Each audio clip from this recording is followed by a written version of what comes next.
নমস্কার বন্ধুরা, সকলে ভালো আছো আশা করি। সামনেই জামাই ষষ্ঠী, তাই জামাই ষষ্ঠীর জন্য পরপর আমি কয়েকটা ভালো ভালো রেসিপিস নিয়ে আসছি। তাই আজকে শুরু করলাম এপিসোড 1, যাতে রয়েছে আজকের রেসিপি। শুরু করা যাক। আজকের রেসিপি দই মাছ, একদম বিয়ে বাড়ির মতো করে।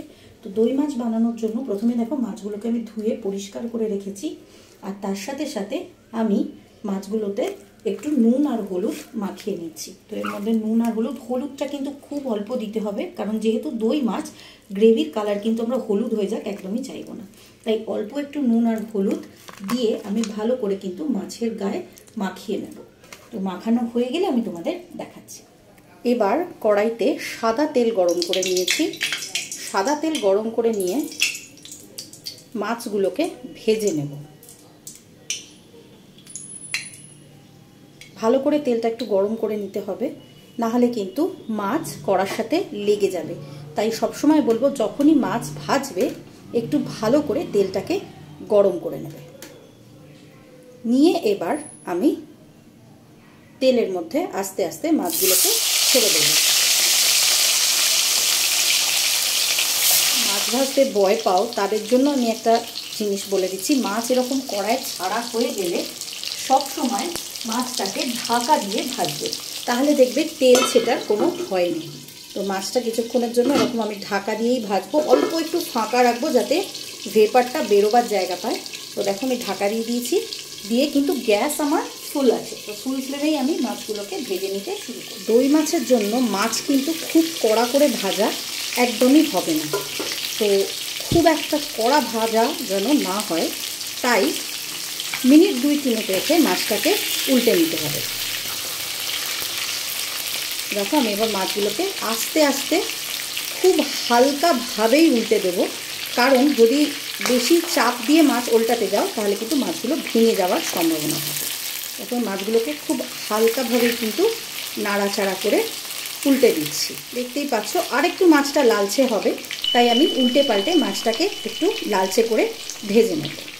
মাছ অনেকে অনেক রকমভাবে খায়, অনেকে কড়া ভাজা খায়, অনেকে হালকা ভাজা খায়, অনেকে আবার মিডিয়াম খায়। তো সেটা তোমরা তোমাদের নিজেদের পছন্দ মতো ভেজে নিতে পারো।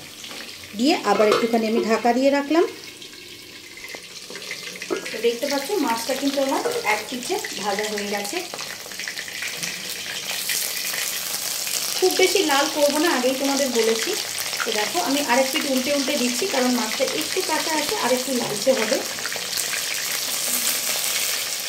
তোমাদের যদি রেসিপিগুলো দেখতে ভালো লাগে আর নতুনত্ব কিছু শিখতে পারো, তাহলে আমার channel test and travel with Sohini অতি অবশ্যই সাবস্ক্রাইব করো। দেখো মাছগুলো আমার কিন্তু ভাজা কমপ্লিট। এবার আমি মাছগুলো একটা পাত্রে তুলে নেব।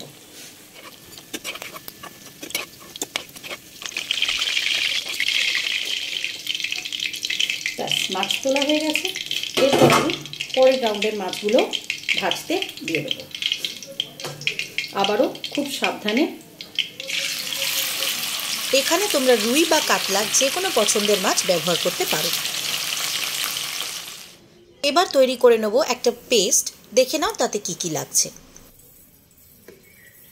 এর মধ্যে দিয়ে দিলাম 2 চামচ পোস্ত, দিয়ে দেবো 1/2 চা চামচ নুন,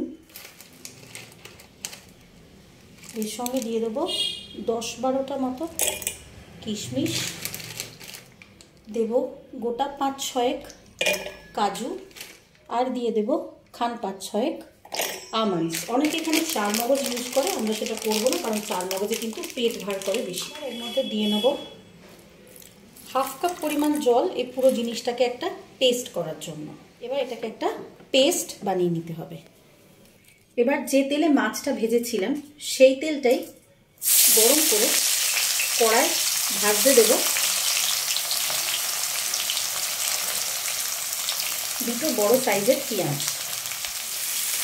পেঁয়াজটাকে তাড়াতাড়ি নরম করার জন্য এর মধ্যে দিয়ে দেবো একটু নুন।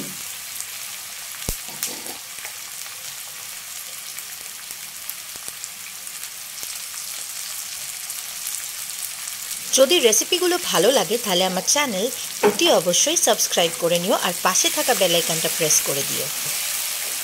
পেঁয়াজটা যতক্ষণে নরম হচ্ছে ততক্ষণে আমরা বাকি যে মশলাটা দিয়েছিলাম গ্রাইন্ডিং মেশিনে, সেই মশলাটাকে তৈরি করে নিই। নিয়ে তারপর এসে দেখবো পেঁয়াজটা কতটা নরম হলো। পেঁয়াজটা খুব বেশি ব্রাউন করে ভাজা হবে না। পেঁয়াজটা কিন্তু যেহেতু ব্রাউনিং হলে গ্রেভির কালারটা বদলে যাবে, আমাকে সাদা সাদা রেখেই ভাজতে হবে। তো চলো পেঁয়াজটা নিজের মতো ভাজা হোক, আমরা যাই। এখানে একটা স্মুথ পেস্ট আমি রেডি করে নিয়েছি। এই পেস্টটা আমার রান্নায় ব্যবহার হবে। খুব বেশি লাল করার দরকার নেই পেঁয়াজটাকে, ঠিক এই রকমই যখন লালচে হবে আর একটু ভাজা ভাজা হয়ে আসবে, পেঁয়াজটা নরম হয়ে আসবে, সেই সময় আমি এর মধ্যে দিয়ে দেবো টমেটোর কিছু কুচি।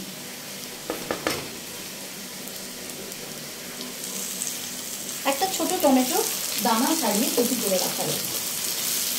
এরপর আমি এর মধ্যে দিয়ে দেবো জল। জল দিয়ে কিছু মশলা দিতে হবে।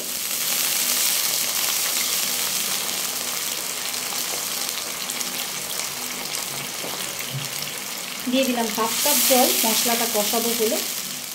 এই মুহূর্তে কিন্তু গ্যাসটাকে একদম মিডিয়ামে রাখতে হবে, মিডিয়াম ফ্লেমে, এবং ভালো করে পেঁয়াজটাকে নরম হতে দিতে হবে। দিয়ে দেবো কিছু গুঁড়ো মশলা, দেবো সামান্য 1/2 চা চামচ জিরে গুঁড়ো, দেবো 1/2 চা চামচ গরম মশলার গুঁড়ো, দেবো আরও সামান্য একটুখানি নুন,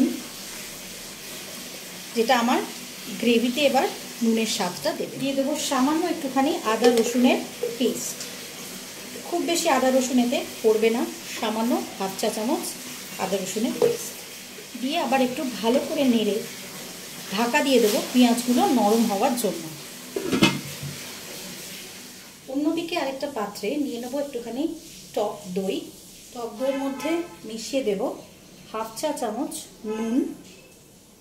সেই টক দইতেই মিশিয়ে দেব 2 চা চামচ চিনি দিয়ে খুব ভালো করে পুরো জিনিসটাকে একটু ফেটিয়ে নিতে হবে। এবার দেখবো মশলাটা কি অবস্থায় রয়েছে। দেখতেই পাচ্ছ পেঁয়াজগুলো নরম হয়ে গেছে, মশলাটা অনেকটা কষে এসছে। এরপর এর মধ্যে আমি মিশিয়ে দেব যে পেস্টটা করে রেখেছিলাম বাদাম দিয়ে, পোস্ত দিয়ে, কাজু কিশমিশ দিয়ে, সেই পেস্টটা দেওয়ার পর একটু ভালো করে নাড়াচাড়া করে আমাকে মশলাটার কাঁচা ভাবটা কাটিয়ে নিতে হবে। মশলাটা এবার তুমি হাই ফ্লেমে কিন্তু নাড়াচাড়া করতে পারো। মশলাটা কষে উঠলে কিন্তু তেল ছাড়তে শুরু করবে। মশলাটা যখন কষতে শুরু করবে ঠিক সেই সময় এর মধ্যে দিয়ে দেবো 5-6টা কাঁচা লঙ্কা দিয়ে একটু তেল ছাড়া হওয়া পর্যন্ত নাড়াচাড়া করে মশলাটাকে কষিয়ে নেব। এইবার মশলাটা দেখো তেল ছাড়তে শুরু করেছে। মশলাটা তেল ছাড়তে যখন শুরু করবে আর কাঁচা গন্ধটা চলে যাবে বাদামের পেস্টের, তখন আমি এর মধ্যে মিশিয়ে দেবো ফেটিয়ে রাখা টক দই। এবার মশলাটা কষে গেছে পুরোপুরি, দেখতেই পাচ্ছ একদম তেল ছেড়ে এসছে। দেখাতে পারছি আশা করি তোমাদের যে একদম তেল ছেড়ে গেছে মশলাটা। ঠিক এরকম তেল ছেড়ে যাওয়ার পর এর মধ্যে মিশিয়ে দেবো সামান্য একটু জল, কারণ জল না দিলে কিন্তু দইটা ফেটে যাবে। তাই জল দিয়ে গ্যাসটাকে একদম স্লো পাওয়ারে করে দিতে হবে। দেখো একটু নাড়াচাড়া করে নিলাম। একদম গ্যাসটাকে কমিয়ে এই মুহূর্তে আমি এর মধ্যে মিশিয়ে দেবো ফাটিয়ে রাখা টক দই। মাথায় রাখতে হবে টক দইটা দেওয়ার সময় কিন্তু কনস্ট্যান্ট তোমাকে নাড়তে থাকতে হবে যাতে টক দইটা ফেটে না যায়। খুব অল্প অল্প করে মেশাবে আর নাড়তে থাকবে, তাহলে কিন্তু টক দইটা ছানা কাটবে না। দেখো আমি আস্তে আস্তে করে মেশাচ্ছি আর নাড়তে থাকছি। দিয়ে দিলাম আরও সামান্য একটুখানি জল মাছের গ্রেভিটার জন্য। ব্যাস একটু নাড়াচাড়া করে নিলাম, নিয়ে এবার এর মধ্যে মাছগুলোকে আস্তে আস্তে ছেড়ে দেবো।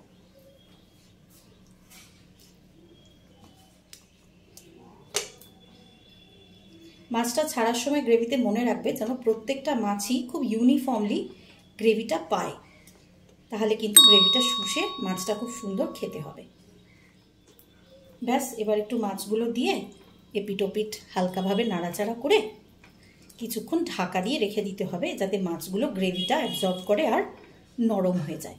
খুব লো ফ্লেমেই রাখবে, এটা কিন্তু লো ফ্লেমেই যথেষ্ট ফুটে উঠবে। তো দেখো আমি ঢাকা দিয়ে দিচ্ছি। মিনিট 5 পর দেখো ঢাকনাটা তুলে নিলাম, আর দেখতেই পাচ্ছ গ্রেভিটা ফুটে গেছে আর মাছগুলোও কিন্তু নরম হয়ে গেছে। ব্যাস এই সময় আর বিশেষ কিছু করার নেই, একটুখানি নাড়াচাড়া করে নেবে আর গ্যাসের ফ্লেমটা অফ করে দেবে। নামাবার আগে ওপর থেকে ছড়িয়ে দেবে 1/2 চা চামচ শাহি গরম মশলার গুঁড়ো। শাহি গরম মশলাটাই ব্যবহার করবে, তাহলে ভীষণ সুন্দর একটা গন্ধ আসবে। সঙ্গে দিয়ে দেবে 2 চা চামচ গাওয়া ঘি। ব্যাস এই দিলেই তোমার দই মাছের রেসিপি কিন্তু কমপ্লিট। এবার গরম গরম ভাতের সাথে দই মাছ অনায়াসে সার্ভ করতে পারো। রেসিপিটা ট্রাই করো, করে জানিও তোমাদের কেমন লাগলো। তোমাদের ফিডব্যাকের আশায় আমি কিন্তু সবসময় থাকি, তোমাদের কমেন্ট আমার কাছে ভীষণ গুরুত্বপূর্ণ। যাওয়ার আগে তোমাদের সকলের কাছে রিকোয়েস্ট করব, চ্যানেলটাকে অতি অবশ্যই সাবস্ক্রাইব করে নিও, কারণ এরপরে নিয়ে আসছি যে রেসিপিটা সেটা হচ্ছে টমসি চিকেন। দেখতেই পাচ্ছ মাছের পাশে রাখা রয়েছে রেসিপিটা এবং কতটা লোভনীয় দেখতে। তাই চ্যানেলটাকে সাবস্ক্রাইব করে নিও, পাশে থাকা বেল আইকনটা প্রেস করে দিও যাতে এই রেসিপিটা এলে তোমরা নোটিফাইড হও। সকলের জন্য রইল জামাই ষষ্ঠীর অনেক অনেক শুভেচ্ছা। সকলে ভালো থেকো, টাটা।